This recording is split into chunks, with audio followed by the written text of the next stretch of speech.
A study published by Harvard Business Publishing Corporate Learning notes that only around 10 to 15% of people are sufficiently self aware. Operative word there, sufficiently self aware. And there is less than a 30% correlation between people's actual and self perceived competence. Additionally, there's a lack of self awareness among leaders that negatively impacts decision making, collaboration, and conflict management. Hey, welcome to the Life Fulfilled podcast. I'm Bernie Borges, your fulfillment architect. Hey, if this is your first time tuning in, welcome. I hope that you'll subscribe because I'm here to help you unlock a more fulfilling life at work and anywhere else that you want to experience fulfillment. Now, by the end of this episode, I want to give you a clear understanding of how to become a more self-aware leader, whether it's at work, at home, or in your community. I'll walk you through a simple and powerful framework that I developed out of necessity when I was struggling with my own self-awareness. Now, I've documented this process and I make it available to leaders for free. It's called the Values and Fulfillment Alignment Guide. I created it to help leaders like you and me build authentic alignment in our lives and in our leadership responsibility. So if you're a leader at work, this episode is for you. And also, if you're not a leader at work, but you're a leader at home, or maybe the local Little League or local Rotary or Chamber of Commerce or church or any other organization, this episode is also for you.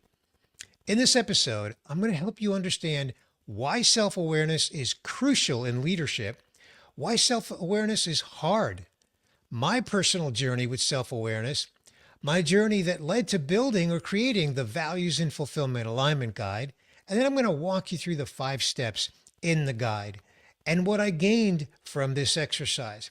And then my invitation to you is to experience this journey yourself with the Values and Fulfillment Alignment Guide.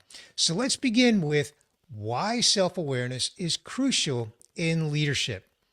You know, the premise is that fulfilled leaders create fulfilled teams, and that fulfilled teams do their best work because they want to, because they care, they're engaged. Self-awareness isn't something, though, that is taught to us in school. In fact, it's usually associated with advanced psychology, like something only a degreed psychologist could even teach. But when you realize that being a self-aware leader in any setting is a strategic advantage, well, that alone should be enough motivation to become more self-aware, at least to want to become more self-aware. Remember the stat that I shared with you. No more than 15% of all people walking this earth are sufficiently self-aware. That's a stark insight. When I first read that, I was kind of blown away. Said another way, 85% of leaders are not sufficiently self-aware. This puts leaders at a disadvantage on day one. Now, you don't need a PhD in psychology to know that when you understand your values and how they align with how you're living your life, you start leading with clarity and confidence. You're able to listen differently.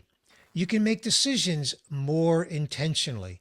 You create psychological safety in your team because you're leading from a place of integrity and clarity.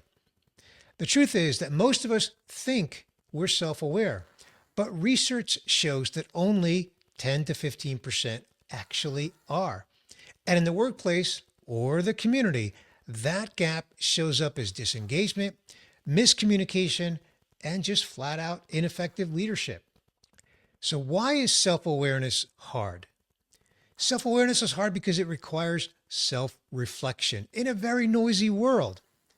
And I suggest that this self-reflection should have at least a little bit of structure. You can't just wing self-reflection and expect to figure out where you're aligned with your values and where you're not.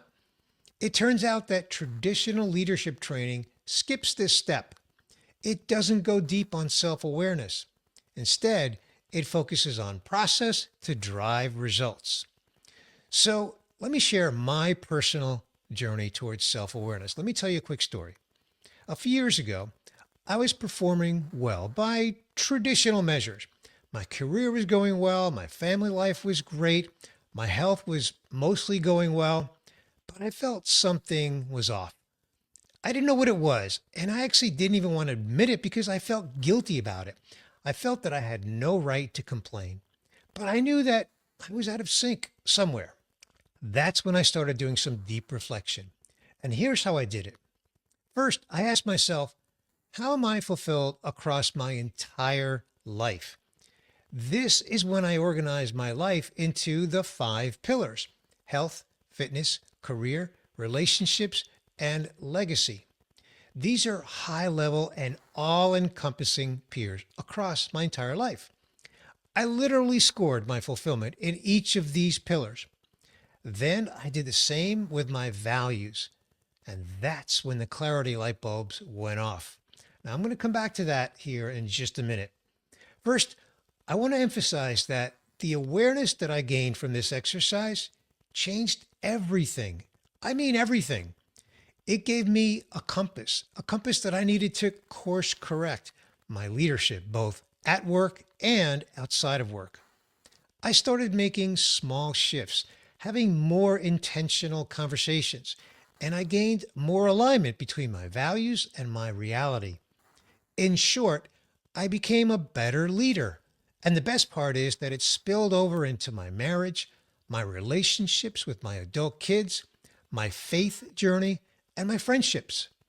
In other words, this exercise was life changing.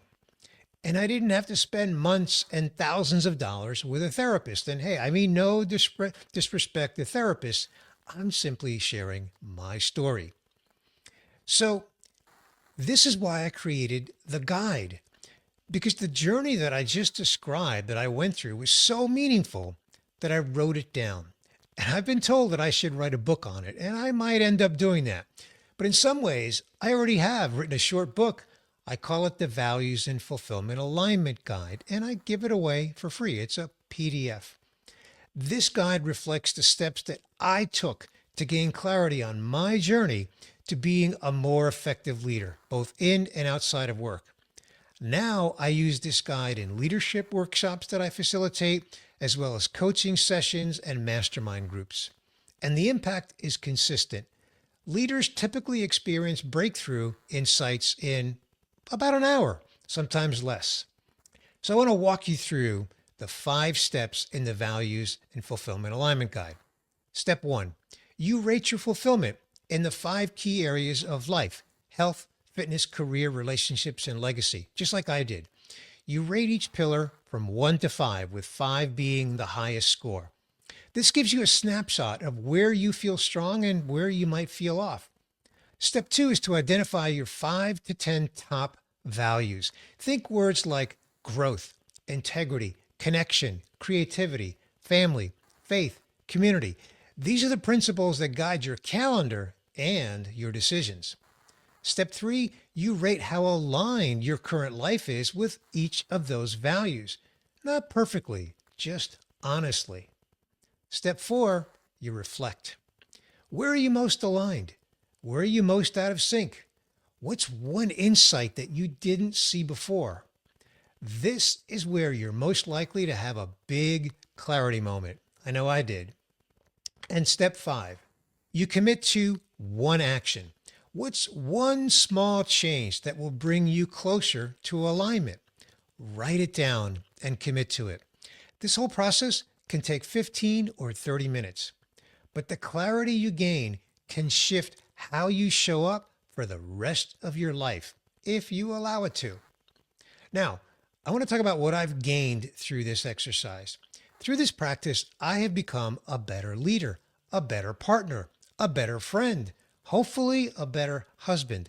In all my relationships, I listen more deeply, more intentionally. I lead with more empathy, and I trust my instincts more because I understand what drives them. The exercise of value alignment with fulfillment was truly game-changing, and I hate using this cliche, but that's what it was for me, game-changing. Any leader can experience the same. When you do this work, it's contagious. Your team sees it, your family sees it, even your friends see it. So here's my invitation to you. Get your own copy of the Values and Fulfillment Alignment Guide. Carve out a few minutes this week just for you. It's a private exercise. There's no judgment, no performance review, just quiet reflection. After you go through this exercise, consider doing this with one of your direct reports or maybe a family member. You don't need to solve their problems. Just start a self-awareness conversation.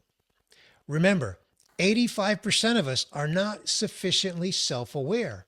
So the odds are in your favor that this exercise will result in one or more meaningful insights for you and for those you lead, whether it's in or outside of work. Hey, if you want to explore this for your team in your workplace, get in touch with me to discuss workshop and mastermind options. In the meantime, I invite you to explore the Values and Fulfillment Guide. It's free, it's available, and it's waiting for you in the show notes for this episode. Remember, alignment creates clarity. Clarity unlocks fulfillment, and fulfilled leaders fuel high-performing cultures, both inside and outside the workplace. Hey, thanks for listening to this episode of the Life Fulfilled podcast. If you enjoyed it, please hit the like button and subscribe. I'm Bernie Borges, your host and your fulfillment architect. Stay fulfilled, and I'll catch you on the next episode.